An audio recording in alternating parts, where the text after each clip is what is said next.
तुम्ही म्हणजे मी जे बोलतो नीट कृपा करून समजत राहू नका. मी जे बोलतो त्याचा अर्थ आहे. तुम्हाला इकडे रडवट ठेवलेलं आहे.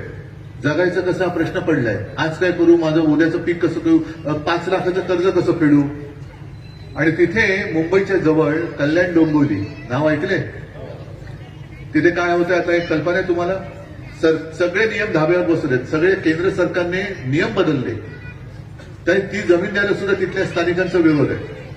पण सगळे नियम बदलले. कशासाठी बदलले, कोणासाठी बदलले, मग तुम्हाला कळेल शक्तीपीठ महामार्ग कशासाठी आहे.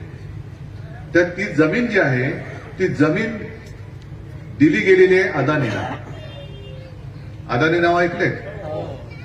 आता अदानी तिकडे काय करणार आहे, काय सिंदूरची रोपं लावणार आहेत.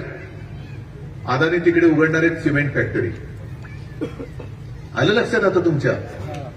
म्हणजे सिमेंट फॅक्टरी कोणाची, यांच्या दोस्ताची. ती तिथल्या स्थानिकांचा विरोध डावलून तिकडे त्यांना नियम सगळे डावलून त्यांना ती फॅक्टरी देणार. म्हणजे आज सगळ्या राज्यभर जी बोंबाबोंब चालले, अजित पवारांच्या पोरासाठी सगळे नियम बदलले, नियम डावलले. इकडे तर सरकार नियम बदलूनच टाकतंय. कोणाचं सरकार. म्हणजे तिथे परत सांगतो, तिकडे जमीन द्यायची नाही म्हणून स्थानिकांचा विरोध आहे. इथे मार्ग होऊ नये, जमीन द्यायची नाही म्हणून स्थानिकांचा विरोध आहे.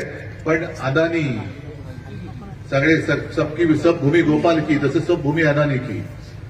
हे जे कपाळकरंट सरकार आहे, शेतकऱ्यांचं नाही, हे कॉन्ट्रॅक्टरचं सरकार आहे. आणि माझा स्पष्ट आरोप आहे की म्हणून आपलं चांगलं चाललेलं शेतकऱ्यांसाठी मी चालवत असलेलं सरकार यांनी गद्दारी करून का पाडलं.